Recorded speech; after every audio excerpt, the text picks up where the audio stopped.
Alors, Boker Tov, donc aujourd'hui, on va aborder un sujet que vous avez sûrement déjà euh, entendu, parce que c'est un sujet qu'on aborde rapidement. On va le faire dans sa globalité. Euh, mais pour moi, en tout cas, ça a répondu à une question qui me, qui me travaillait depuis un moment. C'est comme le titre l'indique, c'est est-ce qu'il y a une évolution dans la Torah. Alors, ça peut être mal compris. Bon, c'est un tout petit peu provocateur, mais ne vous inquiétez pas, on va pas trop, on va rester dans les lignes. Euh, donc, euh, donc, est-ce qu'il y a une évolution? Euh, ce qui me dérangeait, alors après, je suis ouvert à la discussion, hein, je peux me tromper, c'est de voir la chita du rabbi par rapport à la matérialité, par rapport au gashmi. On voit que le rabbi, dans ses sikhot, il a un rapport à la matière qui est un peu différent des textes, même au début de sa Nessiout et même d'autres rébéim. Alors bon, moi je fais que mettre voilà, mettre ce que je lis, on va dire les concentrer et puis vous apporter ce que je constate. Après, peut-être qu'il y a des choses que je ne connais pas, et dans ce cas-là, on pourra remettre le sujet à discussion. Voilà, donc l'évolution. Deuxième question, le rapport au matériel, voilà, le rapport au gashmi, euh, le rapport à la matière. Comment la Torah, comment la religion dans sa globalité euh, aborde le gashmi. Ça veut dire, est-ce que la matérialité, c'est quelque chose de bien ou de mal? Alors, vous allez me dire, c'est bien, d'accord, il faut élever la matière, etc. Et de l'autre côté, on sait très bien qu'on te dit Itkafia, t'es un matérialiste, vous savez, on jeûne, quel tzaddik, ce monsieur-là, il ne parle pas depuis 40 ans ou il jeûne toutes les semaines. Donc on voit bien que d'un côté, on appelle une personne, quelqu'un de saint, quand on se sépare de la matière. Alors donc c'est mal, et d'un côté, on te dit, ah non, il faut l'élever. Alors, donc il faudrait à un moment donné poser les choses. Quel est notre rapport à la matière? Voilà, ça c'est la deuxième question. Et la troisième question, alors ça c'est plus technique, c'est le rapport à l'âne, le chamor, dans la Torah. Alors, moi, on va aborder un petit morceau de l'âne. Il y a sûrement d'autres textes, mais déjà, on va déjà faire un premier point. L'animal, l'âne, dans la Torah, il représente quoi? Voilà. Juste pour le plaisir de partager avec vous une idée que je ne vais pas développer parce que je ne sais pas, mais qui est liée à l'actualité. Bon, je ne sais pas si vous avez suivi l'histoire d'un grand écrivain Haredi qui s'est suicidé, qui fait scandale. Euh, et Terrible ce qui s'est passé. comment? Ouais. C'est terrible. Hein. C'est terrible. Et alors, ça fait débat parce que euh, on a du mal à respecter les victimes dans certains milieux au nom de gens qui sont connus et qu'on veut défendre certaines. Bon, ceux qui suivent comprennent de quoi je parle, mais je ne vais pas trop rentrer là-dedans. Par contre, j'avais un problème entre eux sur comment poser les choses au niveau Torah. Hein. Donc, juste, je vous amène une graine. Après, vraiment, je vous laisse creuser, chercher. Il y a dans la Torah une faute qui est très grave, c'est le meurtre. Et qui est humainement parlant, le meurtre est quelque chose de, au niveau, dans l'humanité, il n'y a pas à discuter. Voilà, on sait que tuer, c'est grave. Maintenant, je me demandais, est-ce qu'il y avait autre chose qui était, à part le meurtre, qu'est-ce qui est aussi grave que le meurtre? Alors, j'ai trouvé un livre qui dit, il faudrait que je vous ramène la référence, il dit que le niouf, la relation interdite, c'est le pendant du meurtre. C'est exactement, c'est aussi grave que le meurtre. Et il dit comment? Il dit, le meurtre, c'est la faute la plus grave dans la Gvoura. Et le niouf, donc toutes les relations interdites, donc je pense des Oraïta après des Rabbanan, bon, je ne rentre pas là-dedans parce que je ne maîtrise pas trop, mais en tous les cas, dans l'absolu, toutes les relations interdites, c'est aussi grave que le meurtre, mais dans Chesed. Donc vous savez, dans la vie, il y a toujours la règle qui revient tout le temps, il y a toujours le plus et le moins. Le bien, le mal, l'homme, la femme, le noir, le blanc. Donc toujours. Et main droite, main gauche. Chesed, donc le côté don, donner, il aura le côté prendre. Du chesed vient l'amour, de la gvura vient la peur, mais plus et moins. Donc les relations interdites, c'est la faute la plus grave, c'est-à-dire une perturbation dans l'énergie très grave dans le monde du chesed. Et le meurtre, c'est une perturbation dans l'énergie la plus grave du gvura. Parce que quand on tue, on enlève la vie. Quand on a une relation interdite, on donne la vie, mais contre la volonté de Dieu. Okay, bon, donc, en Kabbalah, c'est la même chose, les deux. Maintenant, pourquoi je vous dis ça? C'est un point de réflexion au niveau intellectuel, au niveau philosophique. C'est que quand on agresse une personne, on mélange les deux, en fait, sexuellement. Parce qu'on a une relation dans la sexualité qui est censée être dans le chesed, et en même temps, on le fait ça dans la violence. Donc il y a un mélange, il y a un chatnaise entre les deux plus grandes fautes, d'accord? Et donc c'est pour ça que ça crée autant de... Vous voyez, c'est le summum de la violence. Vous voyez, on dit cette fille-là, elle a été tuée par cet homme. Elle n'a pas tué. Ben, quelque part, voilà, il y a ici un sujet à creuser. Voilà, donc, parce que on a l'impression, maintenant je ferme le petit tridouche, ce qui me vient dans la tête, c'est sûrement écrit. Maintenant, pour finir sur ce point-là, on a tendance des fois à relativiser, à ne pas prendre la mesure de la gravité de ces choses-là. Mais il faut ça. Mais alors, il y en a oui, il y en a non. C'est pas aussi clair que ça. Il y a des communautés où on cache, etc. Mais en tous les cas, il faut comprendre que l'impact humain sur ceux qui subissent ça, on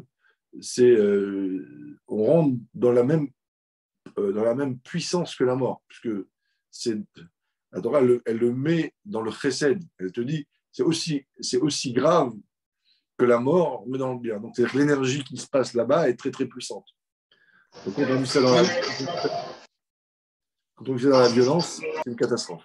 Ça tue les gens. D'ailleurs, il y a une jeune fille qui s'est suicidée à la suite, quand elle a su que les journaux le traitaient comme un rave. Elle n'a pas supporté, elle s'est suicidée juste après. Alors, je profite de ce moment pour vous dire à tous que dans ces sujets-là, on doit être, en tant que père ou mère, on n'est jamais assez prudent. On doit toujours protéger nos enfants et on doit... voilà. En Israël, il y a eu les deux grands personnages, même trois. Il y a eu un très grand médecin pas religieux qui a été accusé.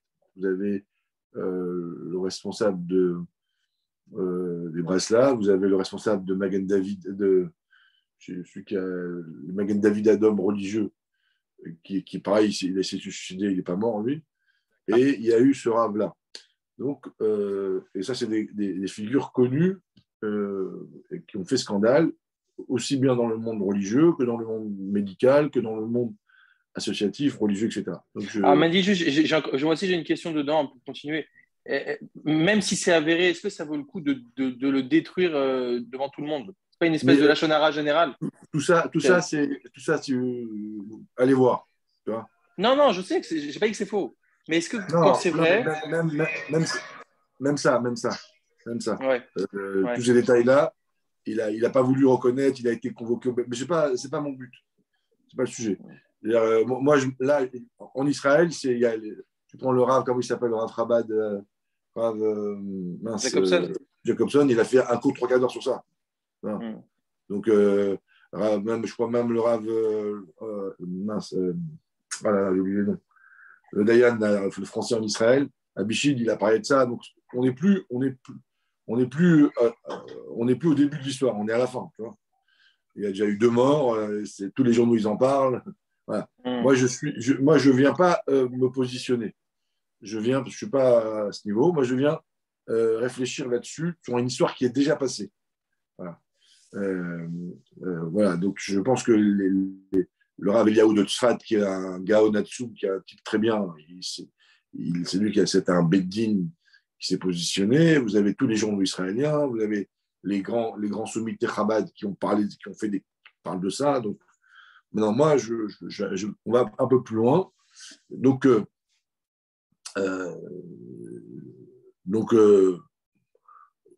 moi, on considère en fait que chaque jeune fille qui a été abusée ou chaque mari qui a perdu sa femme à cause de lui, c'est équivalent à un meurtre. Voilà, c'est ça que je veux vous dire. Donc,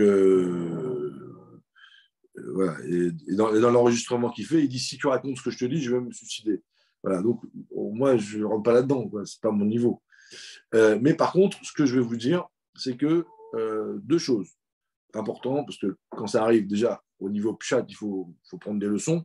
C'est que une personne qui subit ça, il n'y a pas de sang, il n'y a pas de séquelles physiques, mais c'est très. Mais l'impact est aussi grave qu'un meurtre. Voilà. Donc la première sujet, c'est ça. Deuxième sujet, c'est qu'il faut protéger sa famille. Beaucoup. Voilà, il faut être toujours, il faut observer. Et il faut savoir que très souvent, ces choses-là arrivent avec les proches. En plus de 50% des cas, c'est avec les proches. Voilà, on ne doit pas faire confiance par rapport à ça. D'accord. Voilà, les garçons et les filles. Il faut être très vigilant, très observateur. Et dans notre famille, on ne doit jamais être prévisible. Vous voyez, c'est-à-dire que faut pas être, il faut que les gens dans la maison et même les frères et sœurs, tout ça, il faut toujours qu'il y ait une présence constante et toujours être alerte. Voilà. C'est juste une petite parenthèse par rapport à ça. Alors maintenant, le sujet d'aujourd'hui, il y a une, il y a une, il y a comment dire, une histoire dans le fromage. On nous parle de Moshe Rabbeinu qui met sa femme sur un âne, ses enfants et sa femme sur un âne, pour aller de Midian à l'Égypte. Sur cette histoire-là, les commentaires sont un petit peu dérangés. Rachi, il relève, c'est quoi cet âne? Et ça va jusqu'au 70. Vous connaissez le Talmai Ameler, il a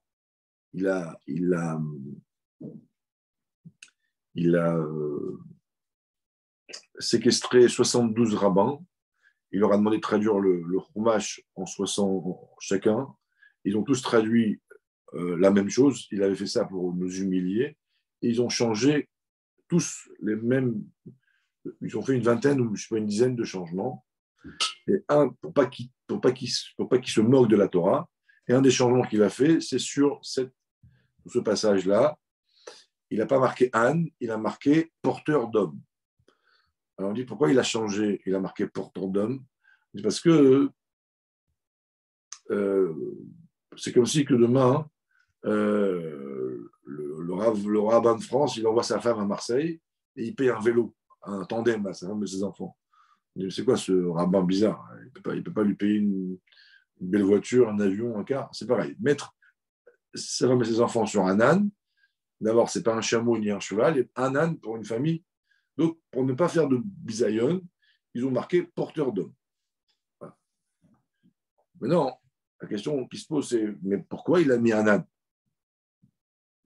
Alors, là, on a la réponse sur c'est pas marqué Hamor, c'est marqué Ahamor. Devant le mot âne, il y a le E Ayedia, qui veut dire l'âne connu. C'est qui cet âne connu?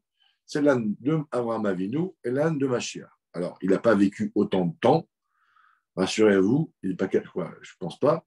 Ça symbolique cette fameuse âne on va dire, qui traverse l'histoire au moment les plus importants, au moment de la Hakeda, au moment où Moshe Rabbeinu il allait libérer le Ham Israël, et au moment où Mashiach va se dévoiler. Voilà. Donc, ici, on a un âne qui apparaît dans la Torah, qui est, on va dire, presque, qui traverse l'histoire. Et donc, il faut qu'on découvre qui est cet âne.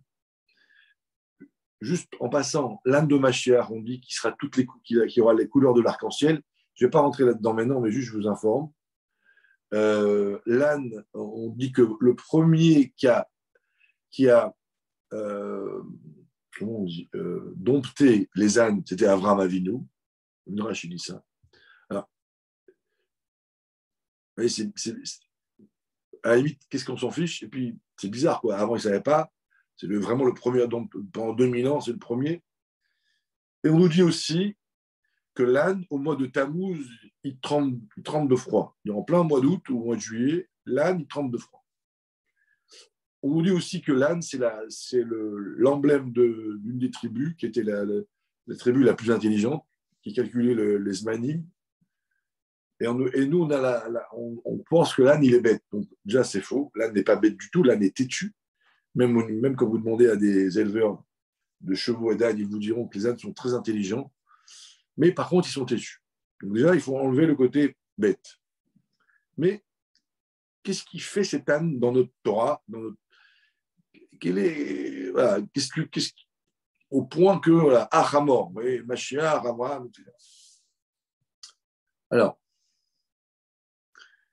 pour comprendre en fait, on veut nous informer de quelque chose de très important. Voilà, c'est ça que je veux vous dire. Ici, il y a un message. Alors, pour comprendre ça, il faut déjà, on va revenir à un point fondamental. Dieu est un, le monde est deux. Quand je dis le monde est deux, ça veut dire le monde est bipolaire. Alors, je ne sais pas si c'est le bon mot. C'est-à-dire qu'ici, il y a toujours une chose et son contraire.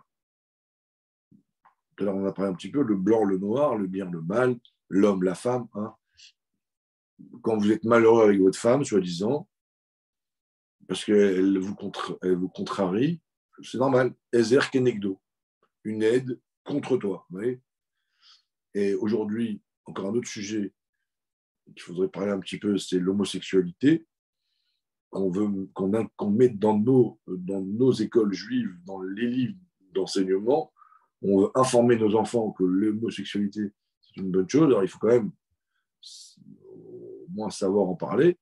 C'est que oui, ça peut être extrêmement agréable de vivre en homosexualité, mais c'est pas parce que c'est agréable qu'à moyen terme, on va être heureux. C'est pas le sens de la vie. La vie, c'est de se confronter à son opposé. Donc, l'homosexualité, c'est le plus grand égoïsme qui existe, puisqu'on empêche la vie après, on va trouver des traduits, mais on empêche la vie d'exister. D'accord? Et donc, c'est un plaisir égoïste qui détruit l'homme et l'humanité. Par contre, le monde est fait pour vivre avec un être opposé, comme le pôle Nord et le pôle Sud, comme le plus, comme le moins. Je ne rentre pas dans ce sujet-là maintenant, mais c'est en passant.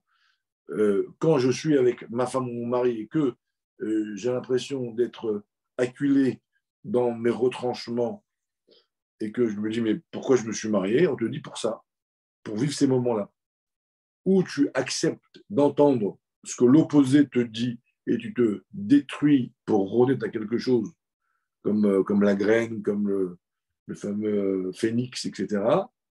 Ou alors tu te détruis complètement parce que tu ne veux pas écouter ce que l'opposé te dit, tu veux rester toi-même, le jeune Barreau qui perd son temps et qui vit dans son égoïsme et qui, et qui, et qui, on va dire, et qui n'accepte pas de changer ses défauts au moment où ses défauts ressortent dans son intimité avec son opposé qui lui dit mais là tu te comportes mal, à la place d'entendre l'opposé et d'évoluer, eh ben, on veut rester dans son état d'avant et là la femme te détruit.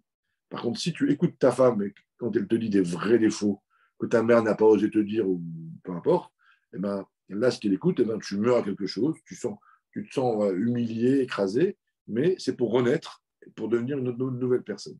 Ça, c'est le rôle, c'est le monde dans lequel on vit aujourd'hui, c'est Ezer Kenegdo. Tout est opposé, toujours.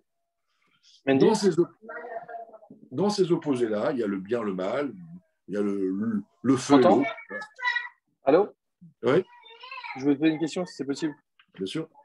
Comment tu sais qu'il faut l'écouter quand il te dit un défaut ou qu'il ne faut pas l'écouter? Euh, si tu veux, en général, on sait. À moyen, tu vois, pas pendant la bagarre. Au bout de 2, 3 fois, 4 fois, on analyse bien, on réfléchit. Au fond de nous, on sait si elle a raison ou pas. Maintenant, si vraiment tu sais pas, Le problème, c'est qu'elle a toujours raison. bah, alors si elle a, alors que Je te charrie. non, mais voilà, si elle a toujours raison, bah oui, c'est ce que je pense souvent. Voilà, maintenant, si tu as, c'est-à-dire que il y a plusieurs choses. Alors, si vraiment tu as un doute, tu vas avoir ton rave, ou un rave, ou peu importe qui, tu vois. Mais c'est une chance d'avoir une femme qui n'est pas égoïste et qui ne te laisse pas tranquille. Et les femmes, ils s'en foutent. Ils disent, bon, on reste comme ça, moi, je m'en fais ta vie, tu vois. Mais si ta femme, elle t'embête, c'est une bracha. Il faut comprendre ça. Maintenant, en réalité, ton éducation, elle commence maintenant. Quand tu commences, c'est ta femme qui t'éduque, en vérité. C'est pas tes parents. Voilà. Parce qu'elle va te faire changer au pnimiout. Et, et comme ta femme, c'est une femme bien, elle peut tout faire. Mais elle ne peut pas accepter de te voir mauvais. En fait, elle souhaite que tu dévoiles ton énergie. Elle souhaite voir le vrai Mendel briller. Donc, en fait, elle souffre pour toi. Donc, elle t'embête pour que tu dévoiles le meilleur qu'il y a en toi.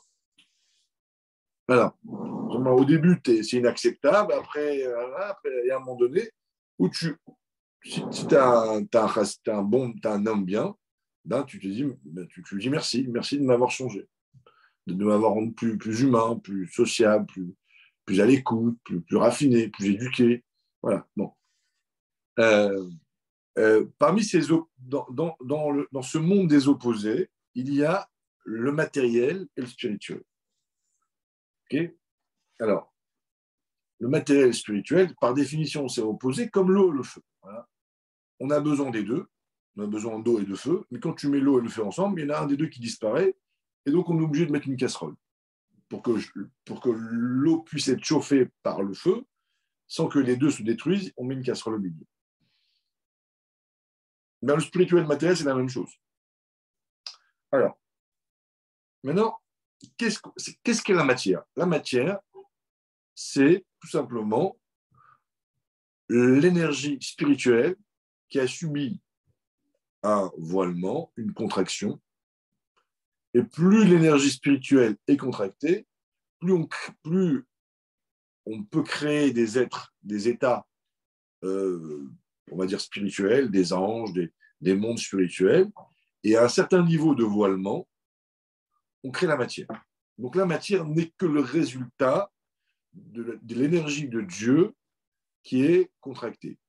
Ceux qui ne sont pas étudiés Chassidut, un exemple plus simple, vous prenez du Coran qui passe dans des fils, qui rentre dans le téléphone, qui passe dans des petites bobines, là, machin. Et à la fin, on a une image. L'image que vous avez devant vous, c'est l'énergie qui est voilée, qui devient à la fin une image. Ou un mouvement d'aspirateur ou de la vaisselle. En fait, c'est du courant qui a été contracté. Donc la matière, d'ailleurs le mot olam vient du mot voilement. Donc le monde est le résultat du voilement de Dieu.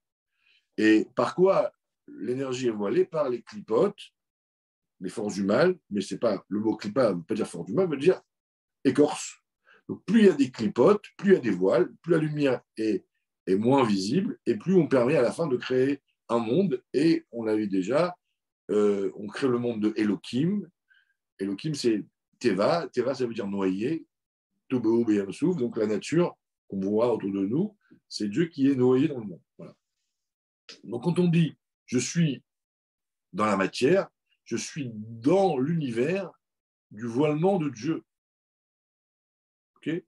Ce voilement-là me permet de ne pas voir Dieu, de ne pas sentir Dieu, donc d'avoir mon libre arbitre et de faire le mal ou le bien. Donc c'est pour ça que le mot matériel est mauvais. Parce que le mot matériel, c'est ce qui me permet de ne plus ressentir Dieu. Et si on va trop loin dans la matérialité, eh ben on a Pharaon qui dit Liori va ni asitini, c'est moi Dieu. Il y a plusieurs niveaux, mais voilà, en gros, à un moment donné, on a peur de la matière parce qu'en fait, on peut continuer, on peut aller plus loin dans les voilements à travers les fautes. Okay, quand je vois un film qui n'est pas caché, quand je fais la shonara, quand je regarde ce qu'il ne faut pas regarder, quand je suis méchant, hop, chaque action de ma vie augmente le voile, et là, je deviens un homme, je peux devenir Hitler, en fait. Je peux perdre la sensibilité et je peux carrément devenir un autre Dieu. Alors, qu'est-ce qu'on fait avec cette matière? Alors, comment on gère cette matière? Jusqu'à Abraham Avinu, la matière, elle a fait des ravages. La terre était remplie de Hamas, il se tuait, il se machin. Abraham Avinu, c'est le premier qui a réussi à dompter la matière. Le mot Hamor vient du même mot que Homer, que matériel. Et donc, quand on dit qu'Abraham, il a dompté les ânes, ça veut dire qu'il a réussi à contrôler cette matière-là qu'en plein été, en plein milieu de Tammuz, elle tremble de froid. Ça veut dire que le soleil, la chaleur, ça représente la spiritualité. La Homer, la matière, donc l'âne, ça représente la matière, donc la matière. Et les deux sont en opposition.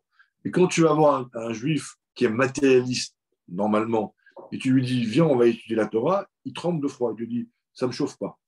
Okay, ça, c'est normal, la normalité. Donc, à l'époque d'Abraham, cette matière-là, elle était tellement obscure que le premier qui a réussi à la dompter, c'est Abraham. Mais il a dompté comment? Comme un ennemi. Ça veut dire que j'ai devant moi une personne dangereuse, que si je m'approche trop d'elle, elle me fait tomber. Donc je vais la voir, je me bats avec elle, je gagne le combat et je la dompte. Ça, c'est Abraham qui prend l'âne et qui met dessus le bois et le feu, pas son fils ni lui, hein, qui utilise ça, mais de manière, on va dire, presque puissante, itkafia. Il la soumet et il l'utilise pour aller sacrifier son fils, sacrifier sa matérialité, mais en mode t'es pas mon copain, quoi. T'es mon ennemi, je suis plus fort que toi, je t'ai gagné, je te maîtrise. Voilà. Donc là, Abraham, c'est l'état où la matière, à cette époque-là, la matière était dangereuse. Et là, je ne peux pas jouer, je ne peux pas rentrer avec toi en mode je me méfie. Et vous allez voir que des fois dans la vie, on a besoin d'être comme ça, même aujourd'hui. Le temps passe et là, on arrive à l'époque de Moshe Rabbeinu. Moshe Rabbeinu, en fait, il arrive après les Havot, il arrive à un moment donné où la matière a déjà été domptée.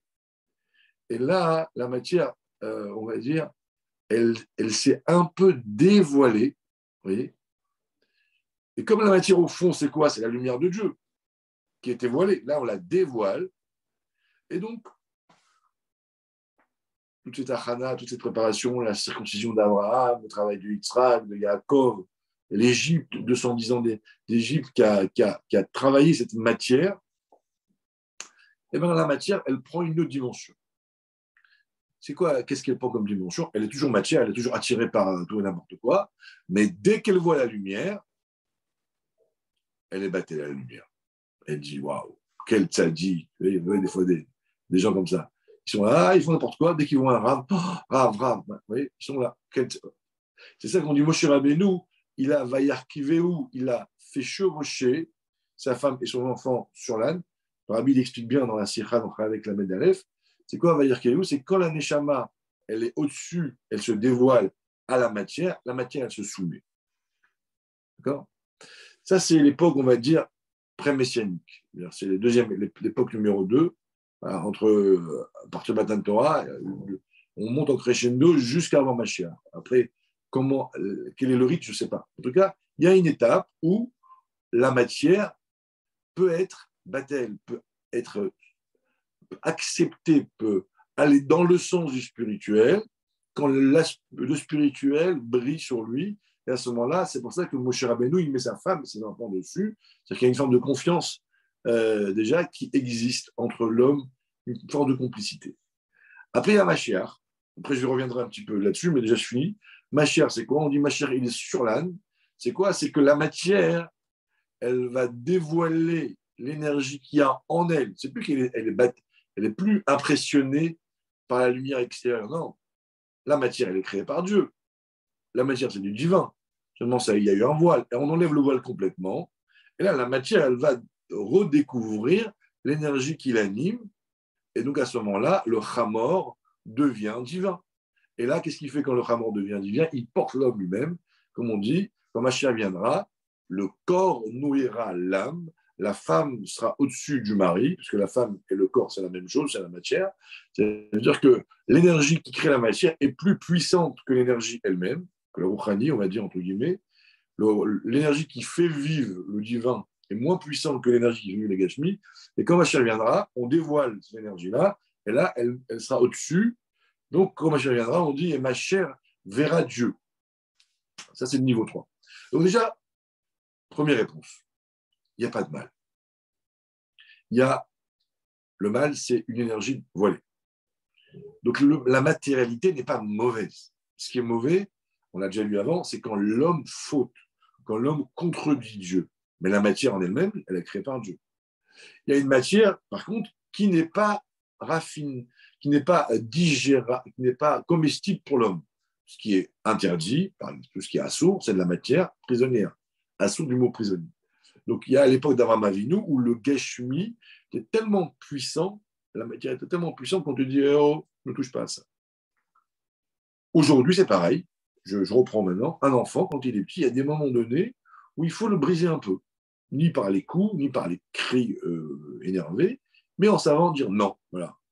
Comme ça. Non, comme ça. Des fois, il faut savoir. Papa, il a dit non. L'enfant, il saute, il n'est pas énervé, il n'est pas content. C'est pas grave. Il faut qu'il, des fois, briser certains, des fois, quand il est cruel, l'enfant, quand il exagère, quand il abuse. Faire attention, hein, il faut être comment dire, pédagogue, mais un enfant, des fois, il a besoin d'autorité. Ça, c'est le niveau 1.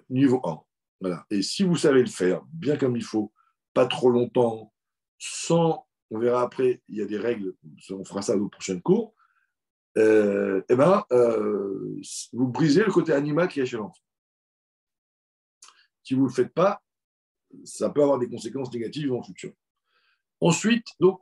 Mendy, oui. Idem, comment tu sais que c'est le moment de le briser, entre guillemets? Tu demandes à ta femme. Je ne sais pas.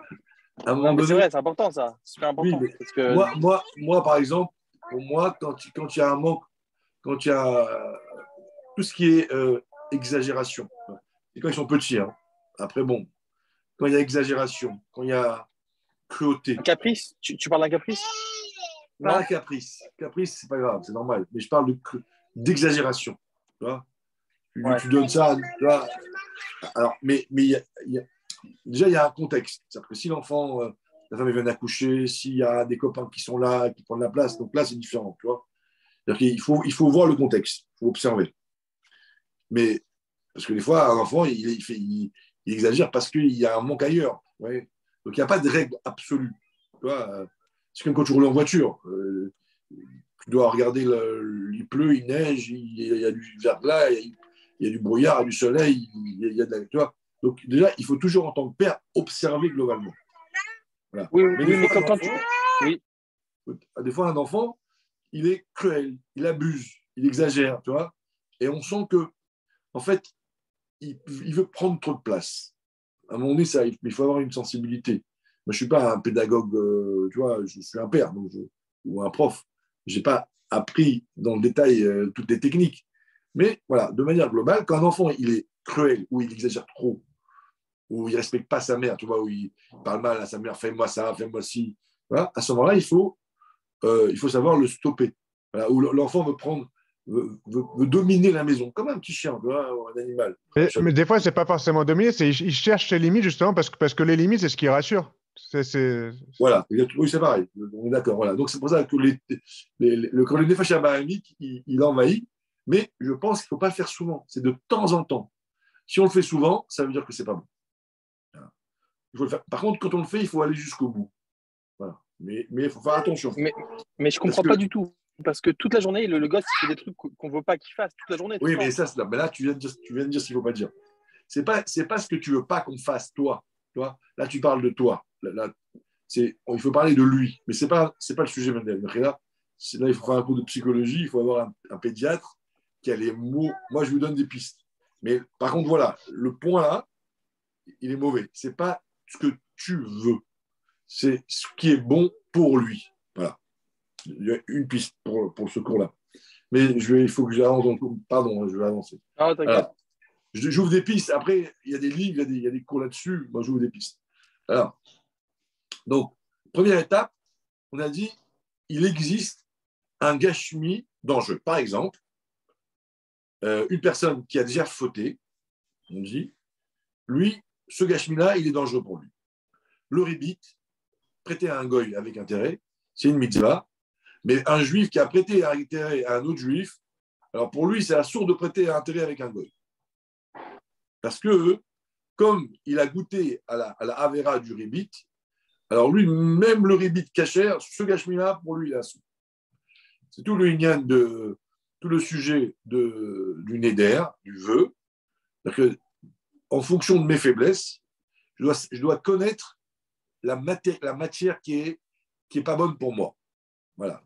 À ce moment-là, je suis comme Avram Avinu à l'époque avec les ânes. Deuxième niveau, qui est notre époque à nous, d'après les textes du Rabbi que moi je vois, c'est qu'aujourd'hui, de manière globale, la matière elle est raffinée et on doit l'aborder pas en mode ennemi, mais en mode j'utilise la matière pour le bien. Par exemple, on mange avant la tefila. Voilà. C'est pas, alors parce qu'on est malade, etc., mais on voit bien que le Rabbi, c'est une chita, quoi. Chita, là, on doit manger avant la tefila. Et si tu ne manges pas, c'est pas bien. On doit être riche. Il y a tout un débat entre le Rabbi et un autre arbre sur la richesse. Le Rabbi dit non, on a vu dans les Sfarim qu'un juif, il doit être pauvre parce que la richesse, c'est un des preuves. 2 pages de Rabbi, hein, il discute le Rabbi lui dit, dites Amen, aujourd'hui on veut des juifs riches. Qu'est-ce que ça veut dire? L'autre Rabbi, il a mis une tonne de références. Et comment ça marche? Parce qu'il y a eu des époques. À l'époque, la Gashmi, même à l'époque, peut-être il y a une génération, ou peut-être, je ne sais pas, des régimes d'avant, mais la Gashmi, on n'était pas encore prêt comme à l'époque de Napoléon. Et aujourd'hui, on te dit, il faut être riche. Ah, mais c'est de la matière. Oui, la matière, elle est raffinée. Et aujourd'hui, le Rabbi, il se l'a crié parce qu'ils n'ont pas levé la main. Le Rabbi, il voulait avoir des chassidim riches. C'est-à-dire qu'aujourd'hui, il y a la sira du Rabbi de Ré dans Parashat Devarim, où là-bas, le Rabbi dit, il faut manger la viande avec plaisir. Parce que s'il n'y a pas de plaisir, alors on ne raffine pas la viande. Ah, c'est quoi? Alors, mais comment on fait? Alors, on te dit, il faut mettre de la conscience. Il faut, quand tu manges la viande, quand tu as l'argent, quand tu as une belle voiture, quand tu as une belle maison, tu dois avoir la conscience de dévoiler ta neshama. Et si tu étudies Chassidut, tu dévoiles ta neshama, l'argent, ta voiture, la viande va être va être batel comme l'âne de Moshe Rabbeinu. Par contre, il faut s'arrêter de manger quand tu n'as plus faim. Ça veut dire 2 tiers d'estomac. Si tu manges plus, le rabbi dit là-bas, ça devient des clipotes. Tu as de l'argent, il faut aider les autres. Il faut donner 20%. Je sais pas, 10 et 20%. Vous voyez ? C'est-à-dire qu'il faut, si je ne mets pas de conscience, si je ne mets pas la lumière sur mon âne, si je ne mets pas, je m'explique pas le sens de la matière, d'accord ? La matière là, elle redevient elle-même, elle me bouffe comme un animal, elle me mange, elle me dévore. Donc la avoda d'aujourd'hui, d'après ce que on voit qu'il y a une évolution dans la avoda par rapport à la chomriout. On a Abraham, Moshe, Mashiach. Déjà ça c'est clair. Aujourd'hui, on est, d'après tous les textes, on est presque à l'époque de Mashiach. On est à l'époque, chacun prend ses mots. Ensuite, on a des sirops du rabbi partout qui te dit, aujourd'hui, la gashmi, il faut y aller. Donc, ça veut dire que celui qui a de la matière et qui se dit, oh là là, c'est des bêtises, c'est des ch'tuotes, il ne fait pas sa avoda. Sa avoda, son travail, c'est d'avoir de la matière, d'être content de l'avoir. Pourquoi ? Parce que je vais pouvoir raffiner ma chassidoute, ma tfila, elle va transcender la matière, et c'est le rôle que je dois faire maintenant. Donc, non seulement je ne dois pas être complexé, non seulement je dois vouloir en avoir, et non seulement je dois savoir que c'est la Avodat Kodesh. C'est ma mission aujourd'hui. Et ce n'est pas une faiblesse de Chabad de dire, bon, vous êtes des démagogues, vous permettez le gashmi parce que vous ne savez plus comment faire, comme les musulmans ils convertissent les gens en disant 4-5 mots, vous les Chabad, vous permettez tout, c'est facile. Pas du tout. C'est les autres qui ont un problème. C'est qu'ils sont restés dans l'époque d'avant. Et en réalité, on voit bien qu'ils ont tous des belles voitures, des belles maisons, des belles perruques. On dit alors, je suis désolé, je ne suis pas au collège, je suis un amarès. Pas du tout. C'est qu'aujourd'hui, la avoda, c'est d'avoir du gashmi. Voilà. Il faut du gashmi. Maintenant, j'arrive pas. Apprends chassidoute. Étudie plus, prie plus, débrouille-toi. Mais c'est la avoda d'aujourd'hui. La avoda, c'est pas de le jeter, c'est de le prendre et de le transformer en bien. C'est un super chassid dans le gâchis. Voilà. Et puisque de manière, quand moi je vois autour de moi, tout le monde a. Aujourd'hui, les gens, ils ont des belles maisons, ils ont des piscines, ils ont des voitures, ils se bagarrent pour l'argent, ils ont des beaux costumes. Alors quoi ? Alors on te dit, on ne peut pas faire autrement. Non, vous voyez ? C'est-à-dire qu'ils ont tous des téléphones qui valent 1 000 €, entre 500 et 1 000 €. Donc, il y a une hypocrisie parce qu'on n'a pas compris, on n'a pas accepté, on n'a pas bien lu. Parce que j'ai mis du temps à comprendre ce que je voyais. Vous avez la chita de la yeshiva de Tzfat, de Kfar de Brunois. Vous voyez, même ça, même les Chabad, ils ont du mal à suivre le pas. Mais quand on regarde les sirops du rabbi, c'est clair. Quand tu manges la viande, il faut prendre du plaisir. Voilà, messieurs, j'ai répondu aux différentes questions. Au début, je me suis un petit peu perdu j'ai fait une introduction avec, je pensais que c'était important. Et voilà, ça c'est, on va dire, une approche de la matérialité. Si vous avez des questions, sinon moi j'ai fini. Et tu dis quoi? Ça veut dire à la fin que, bon, nous, on veut être riche, quoi. Ça veut dire, je sais pas, on n'a pas de problème avec l'argent. Quand tu dis on a des téléphones à 1 000 €, ça veut dire c'est un problème ou c'est pas un problème? Non, c'est pour moi. Après, il y a le problème de téléphone caché, pas caché. Mais à la fin, ce que je dis, c'est qu'aujourd'hui, la réalité fait que les gens vivent dans la matière. D'accord ? Donc, et c'est souvent cette matière-là, elle peut être prise soit comme un complexe en disant c'est pas de ma faute, j'arrive pas à gérer, ou alors on va dire mon téléphone, je vais l'utiliser pour étudier des shiurim, je sais pas, tu vois, pour le bien, donc c'est pas un problème pour moi. Après, attention, si tu payes un téléphone à 1 000 € et que tu gagnes le SMIC, il y a un problème. C'est encore un autre problème, c'est de vivre au-dessus de ses moyens. C'est pas le sujet. Hein. Mais je dis que la matière, aujourd'hui, non seulement elle ne dérange pas, mais notre avoda, c'est de la raffiner. Mais j'ai vraiment, moi, enfin, je ne sais pas si c'est perso, mais que ce n'est pas tellement le problème, c'est l'argent, c'est comment on se comporte avec, quoi. Ce n'est pas que l'argent est mal. Ce qu'on voit, c'est qu'il y a des gens à qui l'argent, ça va pas, quoi. Il y a beaucoup d'exemples de gens qui sont très riches, qui font des choses hyper bien, et enfin, j'ai plus l'impression que c'est personnel. Alors, Jonathan, juste, toi, tu perçois les choses comme ça parce que tu as étudié ça comme ça depuis longtemps. Là, aujourd'hui, j'ai trouvé une sira qui explique ce changement. Tu vois, voilà. D'où ça vient cette différence entre avant et maintenant. Maintenant, ça c'est la premièrement, parce que oui, c'est vrai, mais moi j'avais ce problème, mais c'est bien, c'est mal, le gashmi, là au moins, il y a il y a eu un moment où le gashmi était mauvais et un moment où le gashmi il est bien. Bon, après tu as les sirops du rabbi qui te disent bon, qu'aujourd'hui on est dans le monde du gashmi. Maintenant, les gens qui ont une relation à l'argent qui est mauvaise, c'est comme les rabbins qui apprennent la Torah qui se comportent mal, que je veux que je fasse. Après, c'est un autre problème. Mais j'ai l'impression que c'est ça le problème. Aujourd'hui, on peut être riche. Aujourd'hui, on peut être riche et la puissance qu'il y a dans l'argent aujourd'hui peut être contrôlée facilement. Mais si je ne travaille pas sur moi, eh ben, je tombe. C'est tout. Voilà, tu vois, c'est comme la sexualité, c'est comme tout. Après, si l'homme il veut aller dans le mal, c'est pas Mashiach encore. Quand Mashiach viendra, la matière sera plus dangereuse du tout. Mais il y a 200, 300 ans peut-être, même un peu avant, Napoléon, on ne voulait pas de sa matérialité parce que, et le rabbi dit comment, aujourd'hui on peut raffiner la France. Parce qu'avant, le mal était plus fort. Aujourd'hui, le mal est moins fort.